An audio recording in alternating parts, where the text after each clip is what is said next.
O gato preto? Para a narrativa mais selvagem, porém mais caseira que estou prestes a escrever, não espero nem peço que acreditem.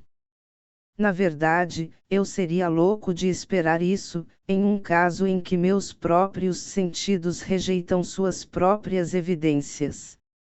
No entanto, não estou louco, e com certeza não sonho. Mas amanhã eu morro, e hoje eu desabafaria minha alma. Meu propósito imediato é apresentar ao mundo, de maneira clara, sucinta e sem comentários, uma série de meros eventos domésticos. Em suas consequências, esses eventos aterrorizarão, torturarão, me destruirão. No entanto, não tentarei expô-los. Para mim, eles representaram pouco além de terror, para muitos eles parecerão menos terríveis do que barrocos. Doravante, talvez, algum intelecto possa ser encontrado que reduzirá meu fantasma ao lugar comum, algum intelecto mais calmo, mais lógico e muito menos excitável do que o meu, que perceberá, nas circunstâncias que detalho com admiração, nada mais do que uma sucessão comum de causas e efeitos muito naturais. Desde a minha infância fui conhecido pela docilidade e humanidade de meu temperamento. Minha ternura de coração era tão evidente que me fazia zombar de meus companheiros. Eu gostava especialmente de animais e meus pais tinham uma grande variedade de animais de estimação. Com eles passei a maior parte do tempo, e nunca fui tão feliz como ao alimentá-los e acariciá-los. Essa peculiaridade de caráter cresceu com meu crescimento e, em minha masculinidade, tirei dela uma de minhas principais fontes de prazer. Para aqueles que nutrirão afeição por um cão fiel e sagaz, dificilmente preciso me dar ao trabalho de explicar a natureza ou a intensidade da gratificação assim derivável. Há algo no amor altruísta e abnegado de um bruto, que vai diretamente ao coração. Daquele que teve frequentemente ocasião de testar a amizade mesquinha e a fidelidade tênue do simples homem. Casei-me cedo e fiquei feliz ao descobrir em minha esposa uma disposição que não era incompatível com a minha. Observando minha preferência por animais domésticos, ela não perdeu a oportunidade de adquirir os mais agradáveis. Tínhamos pássaros, peixes dourados, um belo cachorro, coelhos, um macaquinho e um gato. Este último era um animal notavelmente grande e belo, inteiramente negro e sagaz em um grau surpreendente. Ao falar de sua inteligência, minha esposa, que no fundo não era nem um pouco tingida de superstição, fazia alusões frequentes à antiga noção popular, que considerava todos os gatos pretos como bruxas disfarçadas. Não que ela alguma vez tenha levado a sério esse ponto, e mencionou o assunto por nenhuma razão melhor do que acontecer, agora mesmo, de ser lembrado. Plutão, esse era o nome do gato e era meu animal de estimação favorito e companheiro de brincadeiras. Só eu o alimentava e ele me atendia por onde quer que eu andasse pela casa. Mesmo com dificuldade conseguia impedi-lo de me seguir pelas ruas. Nossa amizade durou, dessa maneira, por vários anos, durante os quais meu temperamento geral e caráter, por meio da instrumentalidade da intemperança do maligno, experimentaram, coro ao confessar, uma mudança radical para pior. Fiquei, dia a dia, mais mal-humorado, mais irritado, mais independente dos sentimentos dos outros. Eu me permiti usar uma linguagem intemperante com minha esposa. Por fim, até ofereci violência pessoal a ela. Meus animais de estimação, é claro, foram feitos para sentir a mudança em minha disposição.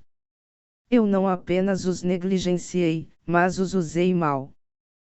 por Plutão, no entanto, ainda mantinha consideração suficiente para me impedir de maltratá-lo, pois não tinha escrúpulos em maltratar os coelhos, o macaco ou mesmo o cachorro, quando por acidente ou por afeto, eles se interpusessem em meu caminho. Mas minha doença cresceu em mim, pois que doença é como o álcool.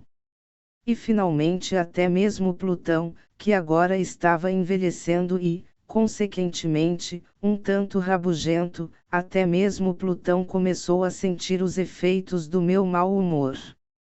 Uma noite, voltando para casa, muito embriagado, de um dos meus lugares de assombro pela cidade, imaginei que o gato evitasse minha presença.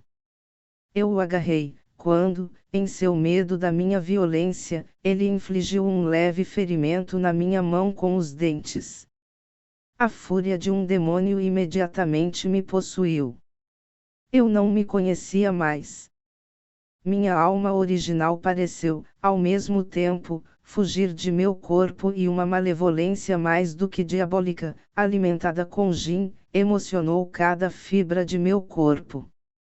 Tirei do bolso do colete um canivete, abri-o, agarrei o pobre animal pelo pescoço e, deliberadamente, cortei um de seus olhos da órbita. Eu coro, eu queimo, eu estremeço, enquanto escrevo a maldita atrocidade.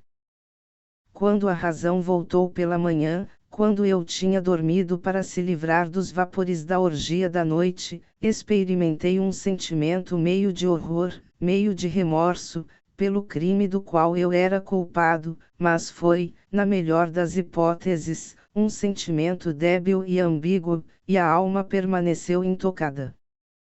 Novamente mergulhei no excesso e logo afoguei no vinho toda a memória do feito. Nesse ínterim, o gato se recuperou lentamente. A órbita do olho perdido apresentava, é verdade, uma aparência assustadora, mas ele não parecia mais sentir dor. Ele andava pela casa como de costume, mas, como era de se esperar, fugia aterrorizado ao me aproximar. Eu tinha sobrado tanto do meu antigo coração, que a princípio fiquei magoado por essa evidente antipatia da parte de uma criatura que outrora tanto me amou.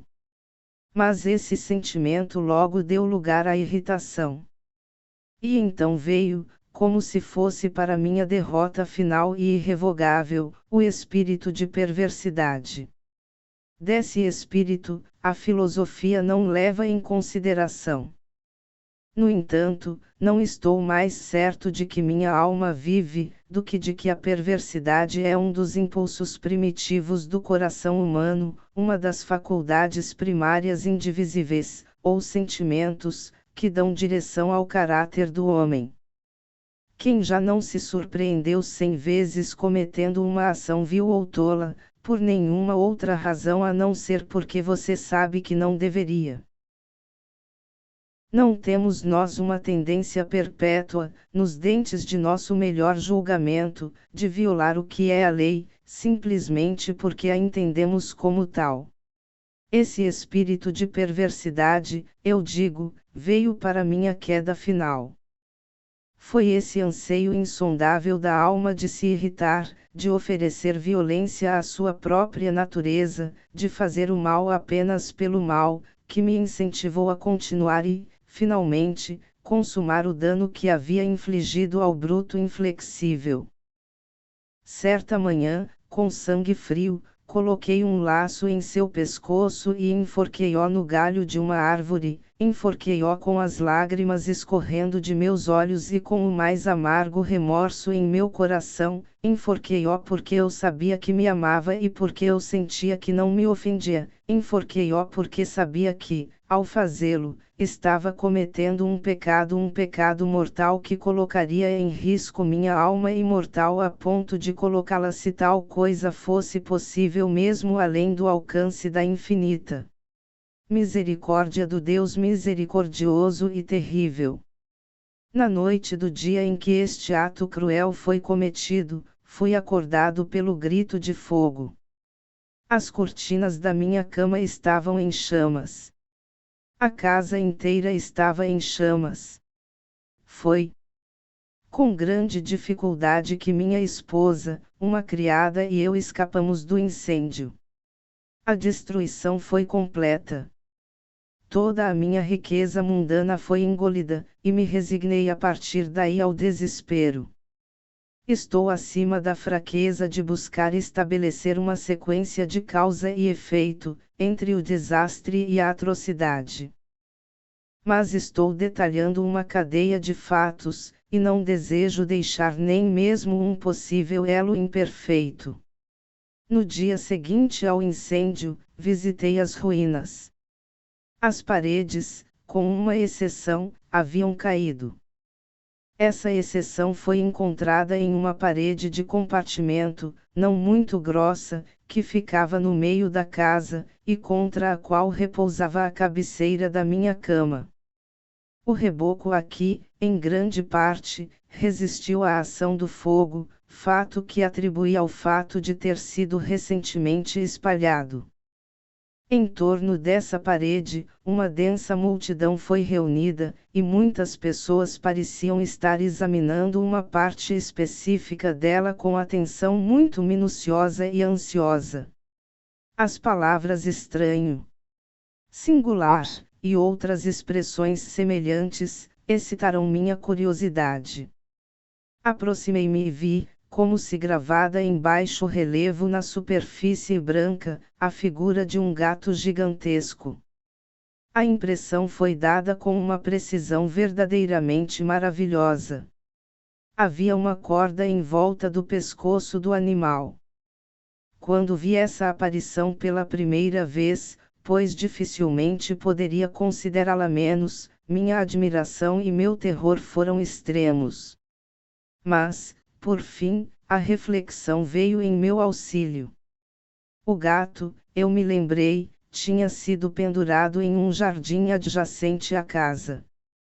Após o alarme de incêndio, este jardim foi imediatamente preenchido pela multidão, por alguém de quem o animal deve ter sido cortado da árvore e jogado, através de uma janela aberta, em meu quarto. Provavelmente, isso foi feito com o objetivo de me despertar do sono. A queda de outras paredes havia comprimido a vítima de minha crueldade na substância do gesso recém-espalhado, a cal do qual, com as chamas, e a amônia da carcaça, tinha feito o retrato como eu o via. Embora eu assim tenha explicado prontamente a minha razão, se não totalmente a minha consciência, pelo fato surpreendente que acabei de detalhar, não deixou de causar uma impressão profunda em minha fantasia. Durante meses, não consegui me livrar do fantasma do gato, e, durante esse período, voltou ao meu espírito um meio sentimento que parecia, mas não era, remorso. Cheguei ao ponto de lamentar a perda do animal e de procurar ao meu redor, entre os horríveis lugares que agora frequentava, outro animal de estimação da mesma espécie, e de aparência um tanto semelhante, com o qual ocupar o seu lugar. Uma noite, enquanto me sentava, meio estupefato, em uma cova de mais do que infâmia, minha atenção foi subitamente atraída para algum objeto preto, repousando sobre a cabeça de um dos imensos barris de gin, ou de rum, que constituíam a mobília principal do aposento. Eu estive olhando fixamente para o topo deste baril por alguns minutos, e o que agora me surpreendeu foi o fato de eu não ter percebido antes o objeto ali. Eu me aproximei e toquei com a mão. Era um gato preto muito grande, tão grande quanto Plutão e muito parecido com ele em todos os aspectos, exceto em um. Plutão não tinha pelo branco em nenhuma parte de seu corpo, mas esse gato tinha uma grande mancha branca, embora indefinida, cobrindo quase toda a região do peito. Ao tocá-lo, ele imediatamente se levantou, ronronou alto, esfregou-se na minha mão e pareceu encantado com a minha observação. Essa, então, era a própria criatura que eu estava procurando. Imediatamente me ofereci para comprá-lo do proprietário, mas essa pessoa não reivindicou nada, nada sabia, nunca tinha o visto antes. Continuei minhas carícias e, quando me preparei para ir para casa, o animal mostrou disposição para me acompanhar. Eu permiti que isso acontecesse, ocasionalmente inclinando-se e dando tapinhas enquanto eu prosseguia. Quando chegou em casa, domesticou-se imediatamente e tornou-se imediatamente um grande favorito de minha esposa. De minha parte, logo descobri que não gostava disso surgindo dentro de mim. Isso foi apenas o reverso do que eu havia previsto, mas não sei como ou por que foi seu evidente afeto por mim, bastante enojado e aborrecido. Aos poucos, esses sentimentos de nojo e aborrecimento transformaram-se na amargura do ódio. Evitei a criatura, uma certa sensação de vergonha e a lembrança de meu antigo ato de crueldade, impedindo-me de abusar fisicamente dele. Durante algumas semanas, não ataquei ou não o usei violentamente, mas gradualmente, muito gradualmente passei a olhar para ele com indizível aversão e a fugir silenciosamente de sua odiosa presença, como do hálito de uma pestilência. O que acrescentou, sem dúvida, ao meu ódio pela besta, foi a descoberta, na manhã seguinte a que o trouxe para casa, de que, como Plutão, também tinha sido privado de um de seus olhos. Essa circunstância, no entanto, apenas tornou-se querida para minha esposa, que, como já disse, possuía, em alto grau, aquela humanidade de sentimento que um dia fora meu traço distintivo e fonte de muitos dos meus prazeres mais simples e puros. Com minha aversão a este gato, entretanto, sua parcialidade por mim pareceu aumentar. Seguia meus passos com uma obstinação que dificilmente o leitor compreenderia. Sempre que eu me sentava, ele se agachava sob minha cadeira ou saltava sobre meus joelhos, cobrindo-me com suas carícias repugnantes. Se eu me levantasse para andar, ele ficaria entre meus pés e quase me derrubaria, ou, prendendo suas garras longas e afiadas em minhas vestes, escalaria, dessa maneira, meu peito. Nessas ocasiões, embora desejasse destruí-lo com um golpe, ainda assim era impedido de fazê-lo, em parte pela lembrança de meu crime anterior, mas principalmente deixe-me confessá-lo imediatamente por medo absoluto da besta. Esse pavor não era exatamente um pavor do mal físico, mas eu não saberia como definir isso de outra forma. Tenho quase vergonha de admitir, sim, mesmo na cela deste criminoso, quase tenho vergonha de admitir que o terror e o horror com que o animal me inspirava foram intensificados por uma das mais simples quimeras que seria possível conceber. Minha esposa havia chamado minha atenção, mais de uma vez, para o caráter da marca de pelo branco, de que falei, e que constituía a única diferença visível entre a besta estranha e aquela que eu destruí. O leitor se lembrará de que essa marca, embora grande, era originalmente muito indefinida, mas, aos poucos graus quase imperceptíveis, e que por muito tempo minha razão se esforçou para rejeitar como fantasiosos, ela, por fim, assumiu uma rigorosa distinção de contornos. Agora era a representação de um objeto que estremeçou ao nomear e por isso, acima de tudo, eu odiava e temia, e teria me livrado do monstro se tivesse ousado. Era agora, digo, a imagem da hedionda de uma coisa horrível da corda da forca. Ó, lamentável e terrível máquina do horror e do crime, da agonia e da morte! E agora eu estava realmente miserável além da miséria da mera humanidade. E uma besta bruta cujo companheiro eu tinha destruído com desprezo, uma besta bruta para trabalhar para mim um homem, feito à imagem do Deus Supremo, tanto de insuportável. Ai de mim! Nem de dia nem de noite conhecia mais a bênção do descanso. Durante o primeiro, a criatura não me deixou nenhum momento sozinho, e, neste último, comecei, de hora em hora, a partir de sonhos de medo indizível, a encontrar o hálito quente da coisa em meu rosto, e seu vasto peso pesadelo encarnado que eu não tinha poder de afastar incumbido eternamente no meu coração. Sob a pressão de tormentos como esses, o débil remanescente do bem dentro de mim sucumbiu. Pensamentos malignos tornarão-se meus únicos íntimos, os mais sombrios e malignos dos pensamentos. O mau humor de meu temperamento usual aumentou para ódio de todas as coisas e de toda a humanidade, enquanto, das explosões repentinas, frequentes e ingovernáveis de uma fúria a que eu agora me abandonei cegamente, minha esposa que não reclama, ai!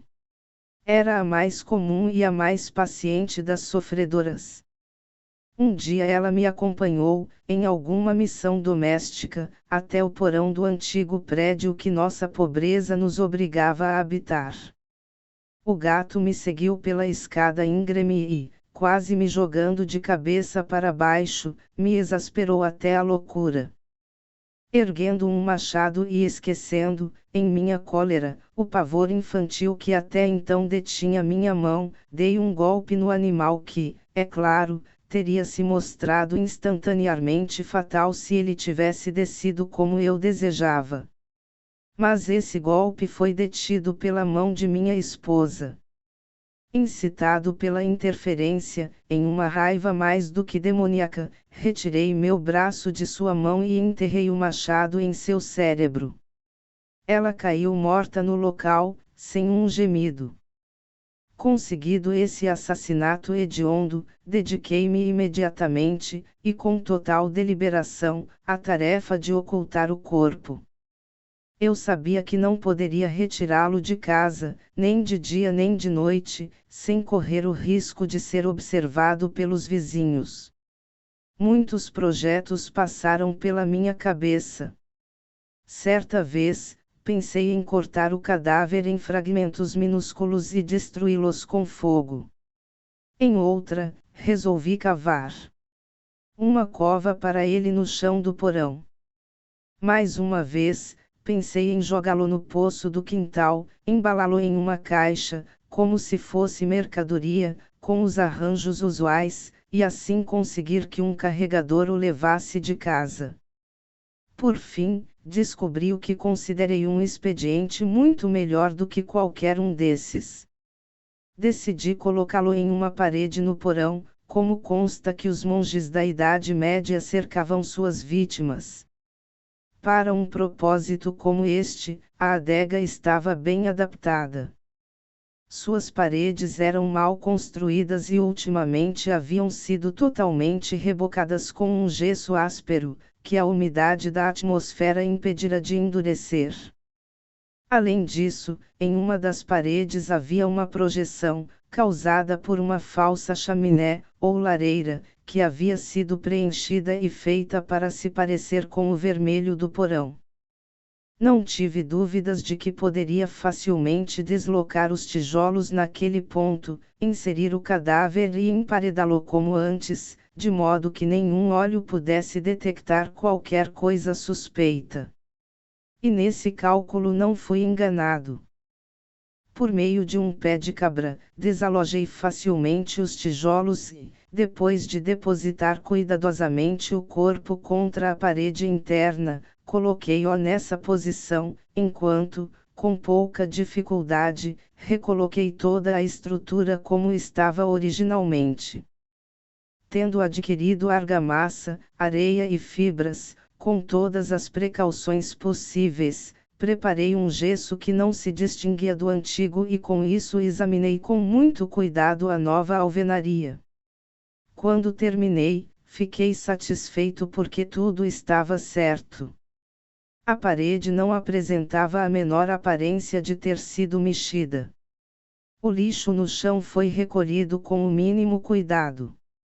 Olhei em volta triunfante e disse a mim mesmo, pelo menos aqui, então, meu trabalho não foi em vão. Meu próximo passo foi procurar a besta que havia sido a causa de tanta miséria, pois eu havia, finalmente, firmemente decidido matá-la. Se eu tivesse conseguido encontrá-la, naquele momento, não poderia haver dúvida de seu destino, mas parecia que o astuto animal tinha ficado alarmado com a violência de minha raiva anterior e não queria se apresentar no meu estado de espírito atual.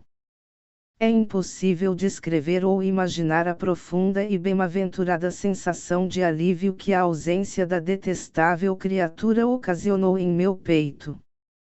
Não apareceu durante a noite, e assim, pelo menos por uma noite, desde sua introdução na casa, dormi profunda e tranquilamente, sim, dormi mesmo com o peso do assassinato sobre minha alma. O segundo e o terceiro dia se passaram e meu algoz ainda não apareceu. Mais uma vez, respirei como um homem livre. O monstro, aterrorizado, fugiu do local para sempre. Eu não deveria mais contemplá-lo. Minha felicidade foi suprema. A culpa de meu ato sombrio me perturbou muito pouco. Algumas poucas perguntas foram feitas, mas foram prontamente respondidas. Até mesmo uma busca foi instituída, mas é claro que nada foi descoberto. Eu considerava minha felicidade futura garantida.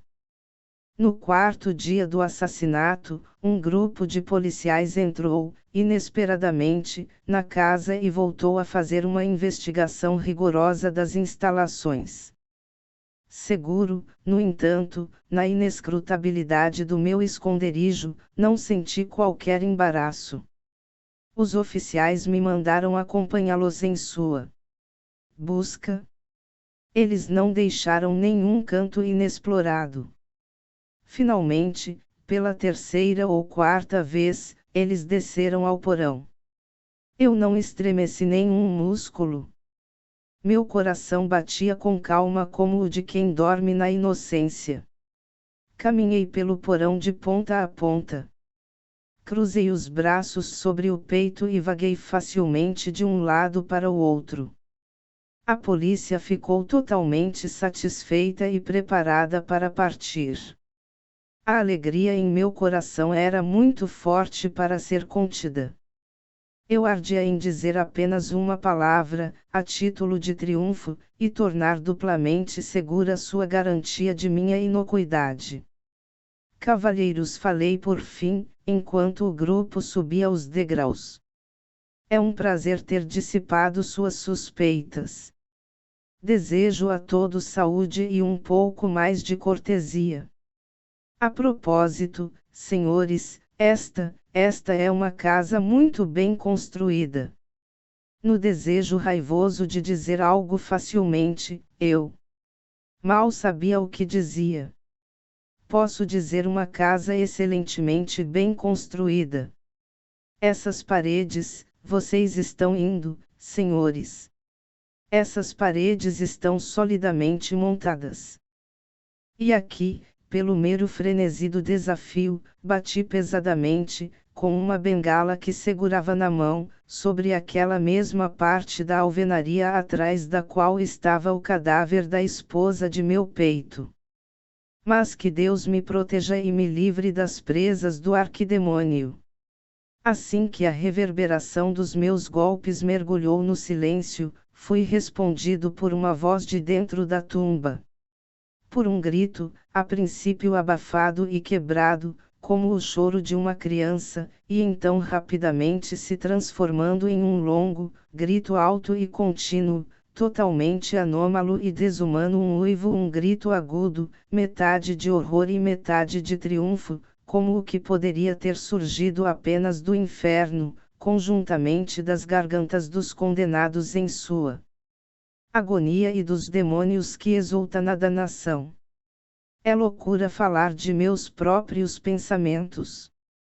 Desmaiando, cambaleei até a parede oposta. Por um instante, o grupo na escada permaneceu imóvel, no extremo do terror e do espanto. No próximo, uma dúzia de braços fortes trabalhava contra a parede. Caiu fisicamente. O cadáver, já bastante deteriorado e coagulado com sangue, ficou ereto diante dos olhos dos espectadores. Sobre sua cabeça, com a boca vermelha estendida e olhos solitários de fogo, estava a besta horrível cuja arte me seduziu ao assassinato, e cuja voz informativa me entregou ao carrasco. Eu havia emparedado o monstro dentro da tumba.